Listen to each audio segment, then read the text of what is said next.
Good day everybody, I'm Mike Bolhuis from Specialist Investigators into Serious Violent, Serious Economic Crimes. We've been doing this for 40 years, and especially in the last 20 years we've been dealing with the worst of the worst crimes in South Africa.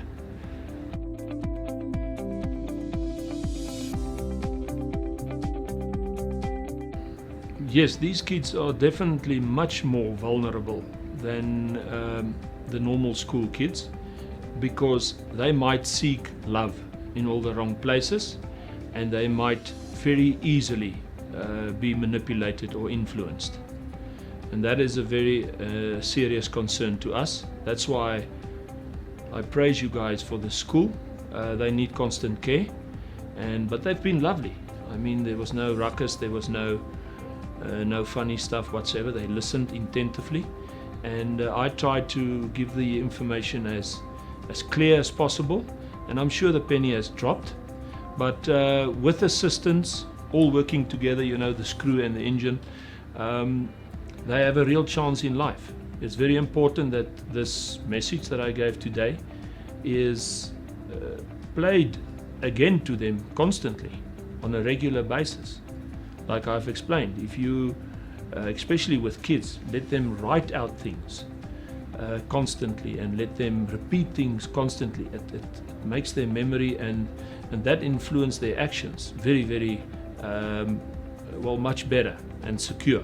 So I would suggest that you ask the kids all to write a project on cybercrime. Say to them, listen, you've listened to what Uncle Mike has said, now each of you go and write down what he said. Let's see how well you've listened, and do a project on it, and also afterwards a further project on what you would add to assist Uncle Mike and his team with cybercrime. What is your suggestions?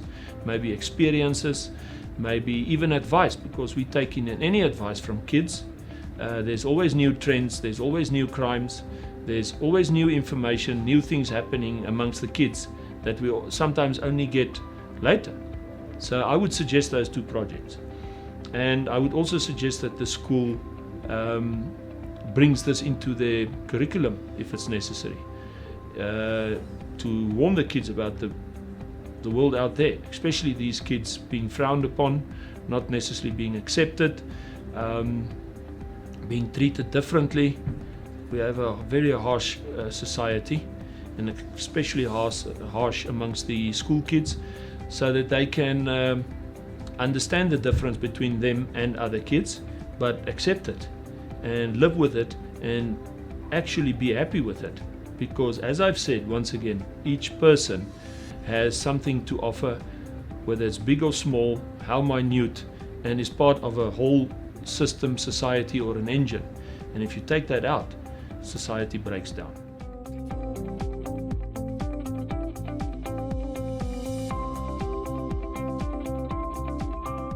Yes, I would start to say by the people of today, society of today, has unfortunately, wittingly or unwittingly, been drawn into a form of communication where they cannot just say what they mean and mean what they say.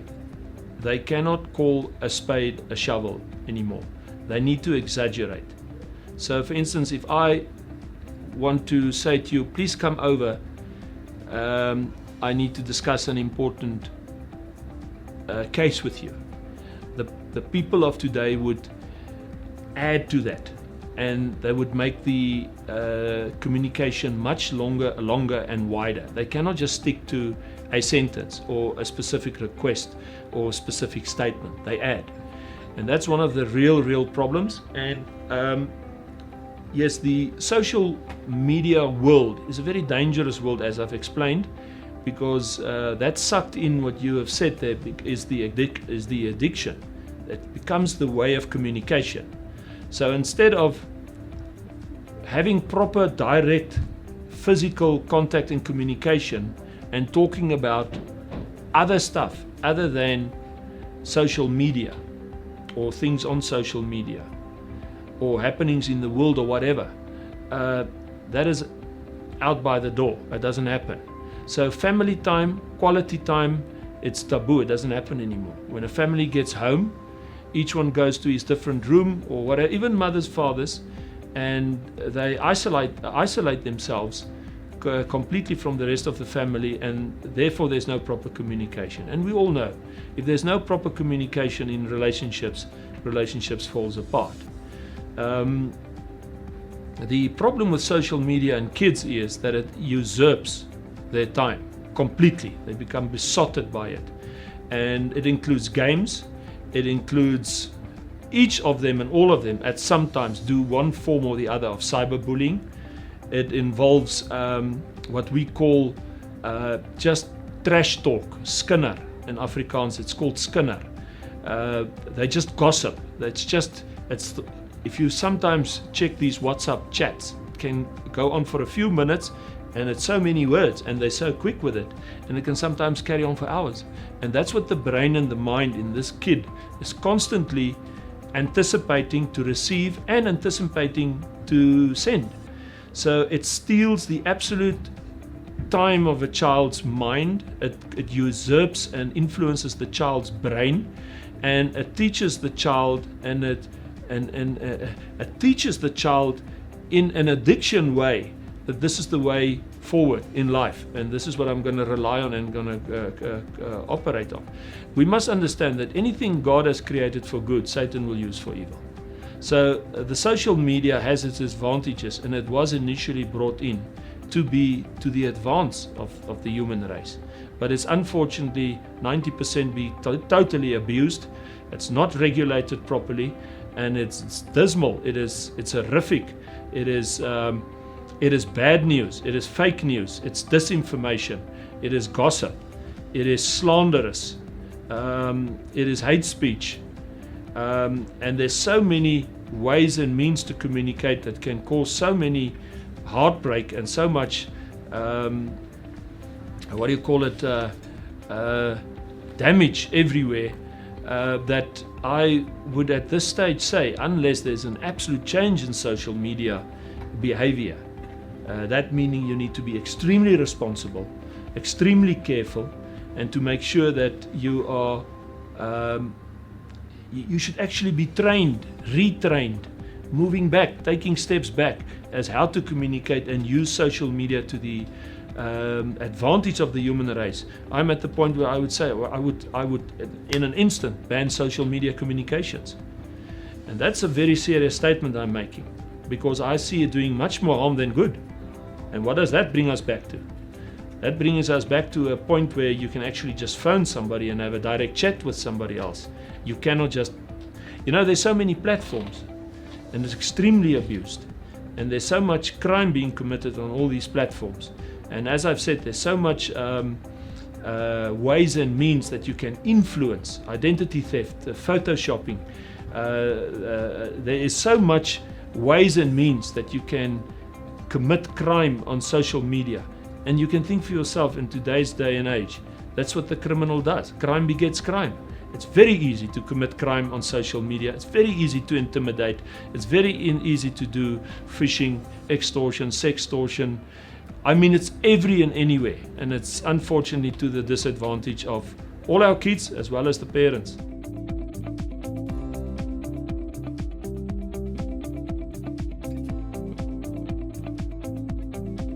It's very difficult. First of all parents and all mature people should set the example. But I know of how many mothers themselves. I know of how many fathers themselves. I know of how many mature people being involved with all the wrong things that they shouldn't be involved, from pornography to games to whatever. There's no quality time, as I've said. You cannot teach a child unless you set an example. You can. Daar's 'n Afrikaanse spreekwoord wat sê jy kan praat tot jy blou in die gesig is. Dit gaan nie werk nie. Which means you can talk till you blue in the face. You're not going to convince a child unless you're doing it yourself. You cannot ask a child not to smoke from a young age, or ever smoke, which is the biggest addiction in the world, if you smoke. You cannot ask a child not to drink or to abuse drugs or anything else if you yourself does. You cannot ever say to a child, listen, but I'm mature. I can do this, that, and the other, but you can't because you're still young. Because what you're actually saying is you can all do all these things when you're 18. while you know for a fact that smoking is extremely harmful, and while you for a fact know that social media is extremely harmful. So the problem here is the advertisement of everything on social media, the algorithms and everything that's available out there is extremely enticing. The young boys see these games with extreme violence and guns, fast cars, beautiful girls, and they're at a young age. It's so enticing because it's so beautiful, it's so well done. It's the eye, and everything is based on what the eye perceives, and if that what is presented can move you to just get the slightest, let me just taste, they're in. So it's very, very, very difficult to get your kids to just absolutely walk away and not get involved. What I would always say is to kids is, and I should have said it maybe here to the school, you should choose in life what you're going to spend your time on, and then on those subjects you spend your time. If you don't need to know anything about algorithms, and you don't need to be a gamer, and you don't need to be on social media, and you don't need to do this, that or the other thing, then you don't do it. But if you really need to communicate on WhatsApp, then you do it responsibly. If you really need to do internet work, you do it responsibly.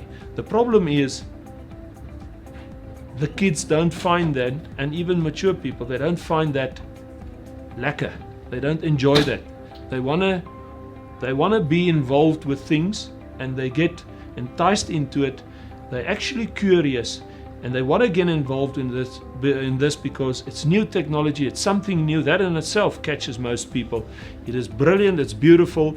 I'm just going to try it and get involved, and that's how they get sucked in. It's like the advertisement of a most beautiful holiday, Palm Beach, beautiful beach, nice hotel, everything so properly presented on a most beautiful magazine page, and then it's a bargain. You immediately pay without doing a proper evaluation, and the day you rock up there, it doesn't exist. So it's the same with these things. At the end, it gives you nothing. It doesn't make you bigger, better. It doesn't make you more enlightened, intelligent. It doesn't bring you anything further in life unless it's a specific work that you do. It doesn't. It just steals your time, takes your time, and it usurps your complete life, all your relationships, and it can bring you to a point where you can lose your family, you can lose the relationship with your kids, and then it's a chain of events that happen. If your kids aren't protected, your kids aren't involved in a good quality home, and there's good quality time, and there's a good relationship, and the father and the mother are the go-to people, and they know what's going on in each other's lives, and they really care and love for each other and protect each other, where are the kids going to go? They're going to do united rebellion with other kids that does the same, and they're going to get involved in crime. They're going to get involved with anything, and if it doesn't work, they can fall into drugs, prostitution, all forms of sexual crimes, and suicide, or even become a gang or a clique. Because where does all the gangs start? With kids. Where does all the criminals that we hear of today, where does it start? Go back to the life of that kid. So if there's a real relationship, a solid relationship, it makes a difference.